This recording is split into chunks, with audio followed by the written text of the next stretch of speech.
What if Silversurfer went after the seven? The herald arrives. Somewhere beyond the edge of known space, a world devourer stirs. Galactus, the eternal hunger-given form, has stripped another planet down to its core and now needs a new one to sustain him. As always, he sends his herald ahead to search the stars and judge whether a world is worth consuming. That herald is the Silversurfer, once a man named Norrin Radd who traded his own life and love to save his home planet. He now rides the cosmos on a board that answers only to the power cosmic. Scanning galaxy after galaxy for Galactus's next meal. This time, his search brings him to an Earth much like others he has scouted before, except something here feels deeply wrong.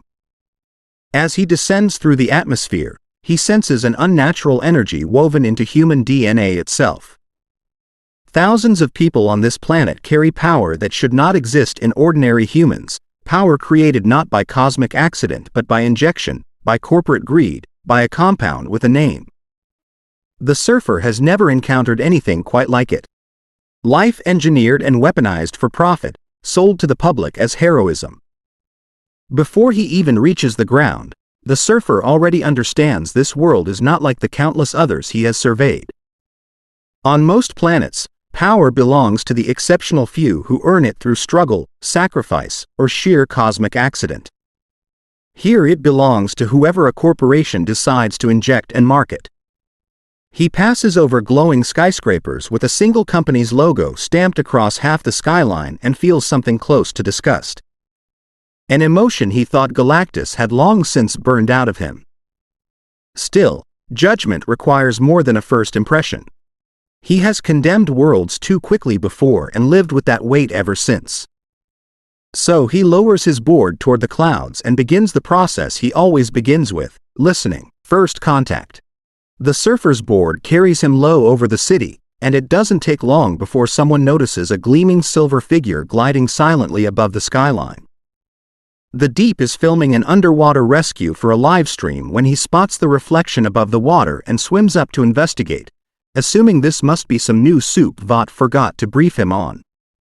He approaches with practiced charm, expecting an easy interview to patch up his crumbling reputation. Instead, the surfer rests a hand on his shoulder and, for the briefest moment, sees everything underneath the smile, the cruelty dealt out to weaker people, the hollow desperation to be adored on camera. The surfer says nothing. He simply releases him, unimpressed, and continues on, cataloging the planet's worth the way he always does before Galactus arrives. But this world troubles him more than most he has visited, so he decides to look closer before passing judgment, scanning city after city, mind after mind. The boys make their move. Billy Butcher and his crew watch the footage on repeat, stunned that something just embarrassed Homelander without lifting more than a finger. Huey theorizes the newcomer might be a scout for something bigger, possibly even hostile to the whole planet, but Butcher only cares whether this silver bastard can actually put Homelander in the ground. Through Starlight's contacts inside Vought, the team learns the visitor has spent days quietly observing soups across the country instead of attacking anyone outright. As though weighing something about the world itself. Mother's Milk suggests they try to reach him before Vought turns him into either a weapon or a corpse. Kimiko points out that whatever he's doing, it looks a lot like building a case, one mind at a time, before reaching a final verdict. The team decides to find him and, unlike Vought, offer him the truth instead of a highlight reel. The hunt across America. The surfer's search deepens in the days that follow. He drifts through facilities where children were once used as test subjects, through boardrooms where profit margins outweigh body counts, through neighborhoods left in ruins by soups careless of the people beneath them. Each mind adds weight to one side of the scale. But he also finds pockets of real decency. A firefighter soup pulling strangers from wreckage with no camera in sight. An ordinary mother raising a powered child with patience instead of exploitation. And eventually Starlight, whose conscience burns brighter than almost anything he has felt on any world.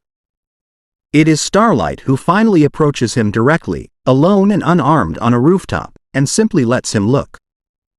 She hides nothing, the abuse, the cover-ups, the quiet resistance she has waged from inside the machine for years. In her, the surfer finds proof that this world isn't rotten to its core, only poisoned at the top. That distinction matters enormously to a being deciding a planet's fate. Along the way, the surfer also crosses paths with lesser-known corners of Vought's empire that never make the highlight reels. A testing facility quietly shuttered after too many failed experiments. A small town of ordinary people bribed into silence about a soup's negligence years earlier. A retired hero forgotten and discarded the moment his popularity numbers dipped. None of it shocks him outright, since greed dressed up as virtue is hardly unique to this world, but the sheer scale of it, stacked city after city, planet-wide, gives him pause. He begins to understand that the corruption here isn't an isolated flaw in an otherwise decent system. It is the system. Word of the meeting with Starlight reaches Vought, and Homelander, still stinging from his public humiliation, decides the visitor is no longer a curiosity but a problem. He orders the full weight of Vought thrown at him before the alien can turn any more of his own soups against him. The final stand. Vought assembles everything it has, the remaining members of the Seven, dozens of contracted soups, military support, and Stormfront's raw destructive fury, all converging on an airfield outside the city where the surfer has agreed to meet Butcher's team in the open. The instant the ambush reveals itself, cosmic force ripples out from the surfer's board, tearing through tanks and aircraft without harming a single soldier caught in the blast, redirected with surgical precision. Stormfront charges in with lightning arcing off her skin, only to have that same energy siphoned away mid-strike and hurled back twice as hard. A train tries to outrun him and discovers, as he always eventually discovers, that speed means nothing against someone who can bend the space he's running through.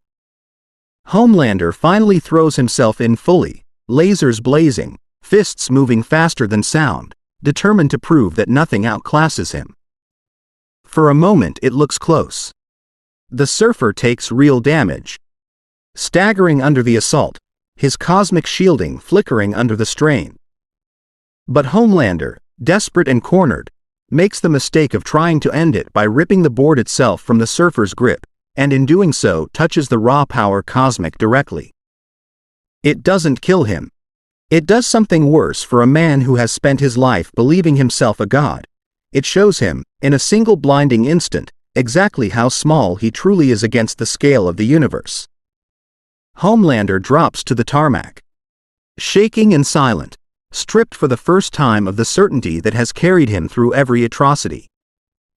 Black Noir and Queen Maeve arrive late to the fight, thrown in as a last desperate wave once it becomes clear the battle is already lost. Maeve hesitates the moment she sees Homelander shaking on the ground, some old fragment of loyalty warring with everything she has come to despise about him, and in that hesitation the surfer reads her clearly enough to simply let her stand aside untouched. Black Noir shows no such hesitation, hurling himself at the surfer with brutal, silent efficiency. Only to be caught mid-strike and set gently but firmly on the tarmac, unconscious, spared the same way the ordinary soldiers were spared. The surfer has no interest in slaughter. He came to weigh a world, not to erase it, and every restrained blow throughout the battle reflects that distinction, even as Vought's forces throw everything they have at him without hesitation. Butcher and the team arrive in the chaos and finish off what remains of Vought's assembled force, while the surfer stands over Homelander, weighing whether this world deserves to burn for producing something like him, or deserves saving for producing something like Starlight, still shielding bystanders from the wreckage instead of running. Aftermath. In the end, the surfer chooses not to end Homelander's life himself. That decision, he decides, belongs to the people of this world, not to him. He leaves Homelander alive but broken in a way no amount of Vought's spin will fully repair, and departs the battlefield without a word, riding back toward the stars to deliver his verdict to Galactus. He reports that this world, despite the corruption poisoning its highest levels, still holds enough decency worth preserving, embodied in its ordinary people and the few soups brave enough to resist. Galactus, uninterested in mercy but always practical, moves on to hunt elsewhere rather than waste time on a planet not yet ripe for consumption. Back on Earth, Vought scrambles to rewrite the narrative, but footage of Homelander on his knees has already spread beyond their control. The boys, for the first time in a long while, allow themselves something close to hope. Somewhere past the edge of the solar system, a lone figure on a silver board glances back one final time before vanishing into the dark. Leaving behind a warning no one on that world will ever fully forget: power without conscience is always, eventually, weighed and found wanting.